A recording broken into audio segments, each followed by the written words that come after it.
Diputado, le consulto ahora por un tema que está, un término que está en vigencia, se habla mucho de esto, no solo en Chubut, también a nivel nacional, pero hace poquito se conoció la intención del gobierno provincial de reestructurar la deuda. ¿Qué opinión le merece? Obviamente no es un tema que vaya a tratar directamente porque se definirá en el ámbito provincial, pero ¿le parece realmente tan importante como lo marca el gobierno provincial para sanear la economía de la provincia, reestructurar la deuda? La economía o las finanzas públicas están en un estado calamitoso y lo estarían igual aunque no hubiera deuda. Eh, lo dice el gobierno, lo dice el ministro de Economía. El presupuesto de Chubut es de 113 mil millones de pesos y le faltan solo para salarios 2.200 millones de pesos todos los meses. Y además falta para completar todas las demás erogaciones que tiene presupuestadas el Estado provincial. En algún momento el ministro de Economía dijo que ese déficit andaba en el orden de los 40.000 millones de pesos.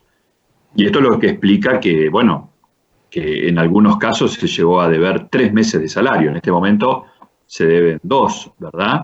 Para algunos agentes del Estado.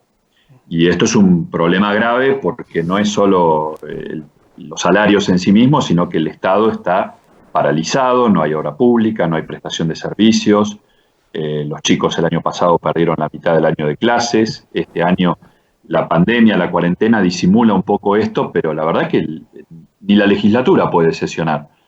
Pueblo sin luz, me decía Víctor Candia, el presidente de la comuna rural de Paso del Sapo, hace unos días, que se les corta permanentemente la luz. El sábado él tuvo que ir a hacer una gestión a Esquel porque estaban 12 horas sin luz, porque no hay inversión en los motores, por diversas razones. Así que esto ya en sí mismo es una situación, como te decía recién, calamitosa. A eso hay que sumarle además que Chubut tiene una deuda monstruosa de emisión de deuda en dólares de los últimos gobiernos por casi 1.200 millones de dólares, de los cuales restan pagar solo de capital 850 millones de dólares, que van venciendo con más sus intereses de acá hasta el 2026 y que comprometen cada año unos 150 millones de dólares promedio de pago de amortización e intereses. Depende del año, algún año es un poco más incluso, algún año un poco menos.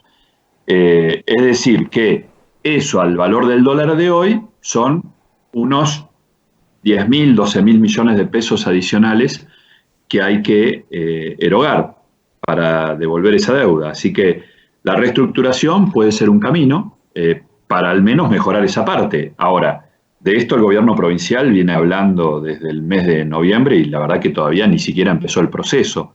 No ha sido claro en esto. Nos enteramos todos por la prensa de que en su momento se había dictado un decreto para contratar a entidades financieras para ser de agentes financieras en este proceso.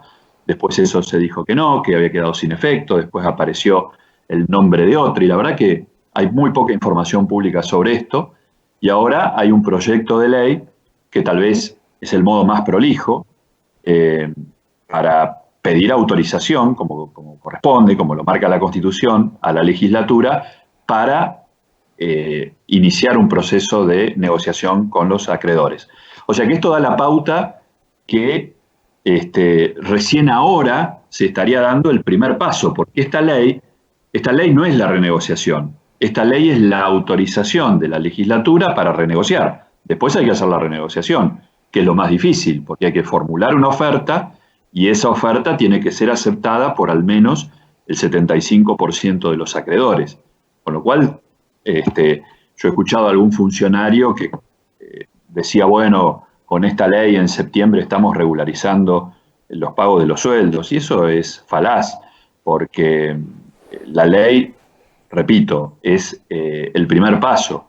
Además, realmente uno no se imagina en qué podría consistir esa negociación, porque la deuda de Chubut se tomó de un modo tan negligente, entreguista, que se dieron en garantía las regalías petroleras, con lo cual los acreedores están muy tranquilos porque cobran de un modo seguro, porque las regalías ni siquiera entran a la provincia, directamente van a un fideicomiso desde el cual se le paga a los acreedores, con lo cual también uno se pregunta qué incentivo podrían tener para